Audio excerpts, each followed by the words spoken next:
So I'm now going to ask you about the taxis and private hire trade, which is an essential part of London's transport system. I hope you'd agree with that.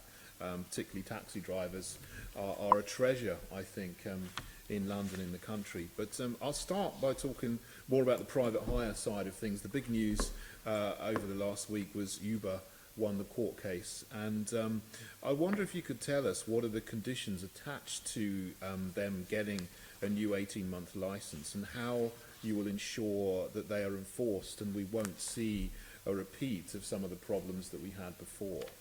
Sure. Well, first of all, let me just say that one of the joys of being back in London is I love black cabs, and private taxi cabs as well. But the black cabs, I do think it is the best taxi service in the world. I love the fact that when you get into a taxi in London, a black cab, they know where they're going. They have to do the knowledge. I think that's amazing. That's not the case in many other major cities. So to your specific question, there were 21 licensing conditions that were attached to the Uber license, and that included requirements to check that drivers and vehicles are licensed, making systems more robust so that only persons licensed by TfL or by Uber can access the app. And all of the license conditions, all 21 of those, have been listed on our website. So they're back. We are closely monitoring their performance. We will be closely monitoring their compliance with the various conditions that have been set, and that will continue on an ongoing basis. Okay, thank you. I'm glad you said that about black cabs, because they are suffering at the moment, particularly this year with the measures the government has brought in to deal with COVID-19. The number of vehicles, black cabs on the streets, has gone down from 18,500 to 16,200. That's 1 in 8 taxis have gone from the fleet in the last 7 months.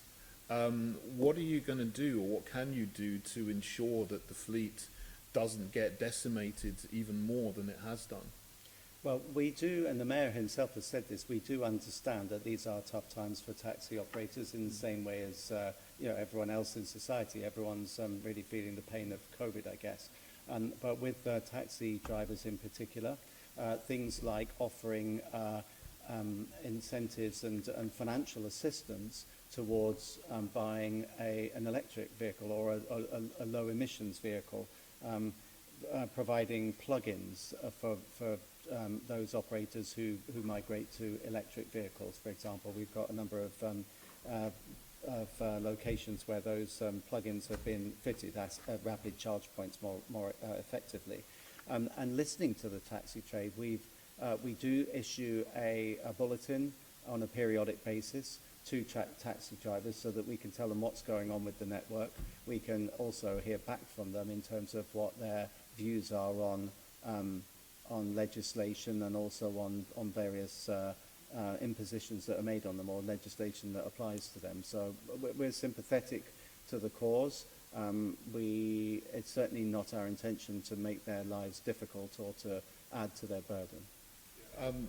There's two things that have happened over the last 4 years which have come at taxi drivers in different directions, which together are making life really, really difficult. One is the Mayor's decision to make all new taxis zero emission capable, and I'm sure you're aware the TX5, or sorry, the TXE costs £67,000, which is a huge increase in cost for a new taxi. At the same time, the maximum age of a taxi license is going down from 15 years to 12 years. So those two things together have caused huge financial stress to many taxi drivers. Wouldn't you consider that perhaps under the circumstances of what's happening now, increasing the license again up to 15 years would actually be of great help and relief to taxi drivers? Well, and that's obviously something that I would need to talk to the Mayor about. I do, on the ZEC, the ZEC emission standards, I mentioned earlier that there is a grant available, so $7,500 off the price of a new ZEC taxi, as part of a migration towards a zero emissions fleet. That there is financial relief available up to the limit of what European state aid rules will apply. But with regard to the licence, I'd have to take that on notice.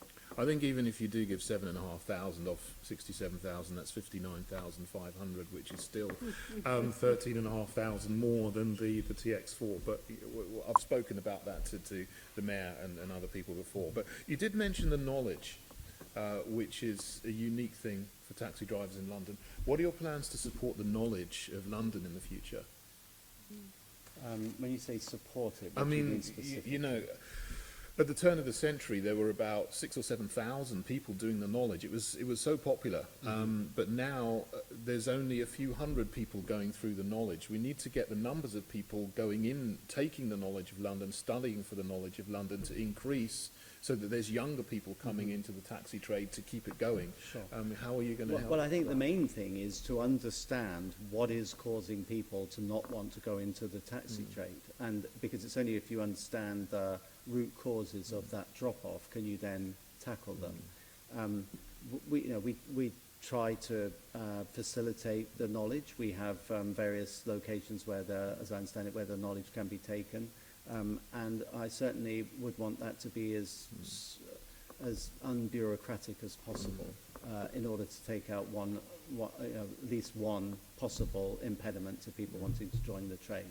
Yeah, I might suggest to you, in response to that answer, that the increase in cost of a new taxi and the decrease in the licence length is a factor. But, those are things that I hope someone will join up together. But let me move on, because you want to improve air quality and reduce pollution. So what plans have you got for the modernisation of the fleet, taxi and the private hire fleet? Yeah. So this all links to the requirement, a new emissions requirement that came in from 1st of January 2020. So all private hire vehicles licensed for the first time must meet new emissions requirement. And those are, it links to the age of the vehicle. Under 18 months old, they must be zero emission capable and meet a Euro 6 emission standard. Over 18 months old, they must have a Euro 6 petrol or diesel engine when licensed for the first time. And there's quite a lot of other detail in terms of the emissions over a particular range in terms of distance and the exhaust emissions that ensue. They must meet the Euro 6 emission standards.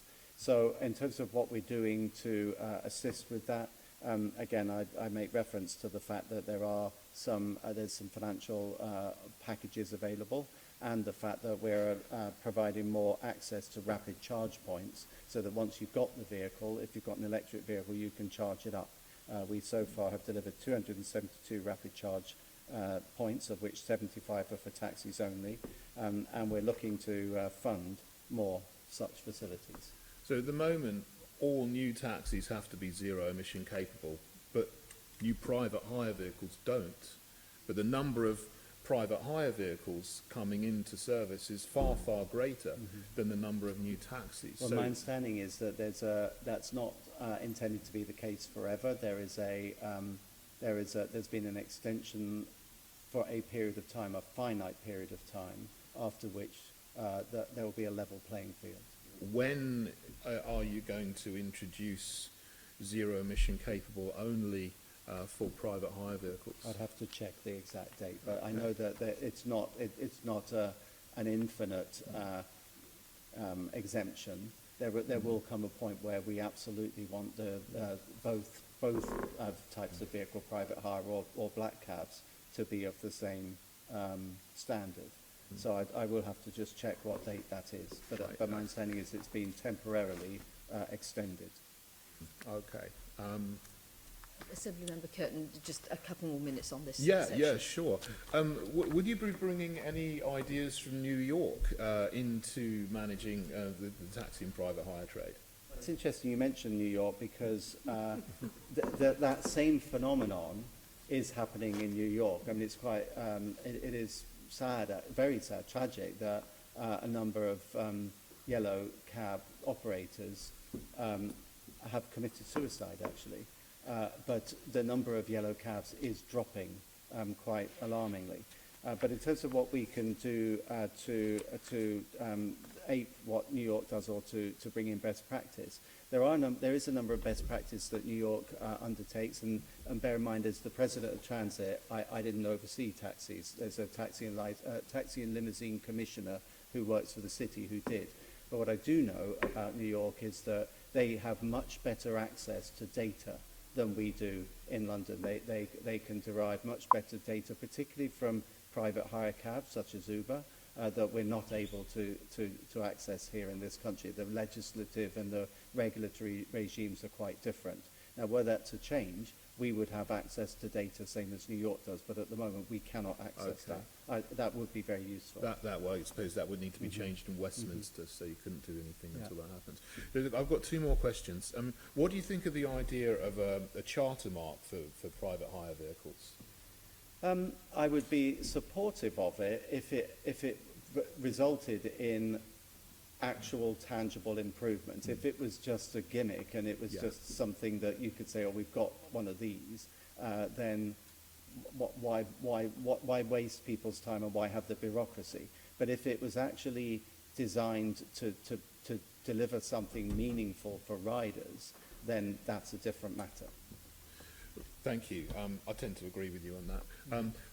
My final question is, what taxi groups and private hire groups have you engaged with since you've come in your first 100 days? I have exchanged correspondence with the main bodies, the LTDA and the UCG. Yeah, thank you. Yeah. So they were kind enough, the leaders of both organisations were kind enough to write me a welcoming letter, and I reciprocated, I wrote back. I have ridden quite a few black cabs, and taxi drivers have not held back from giving me their opinion. I'm sure. When you say that, I do want to put to you, there's two other very, very important organisations I think you should be engaging with, which is the LCDC, which is another drivers' organisation, and also the LMCPA, which is a fleet owners' organisation, the London Motor Cab Proprietors Association, that often gets left out. And that's a side of the trade that people often you don't consider, but I think they're very, very important because they represent the fleet owners, which rent out hundreds or maybe even dozens or hundreds of cabs to cab drivers. So it would be great if you could engage with those two organisations as well.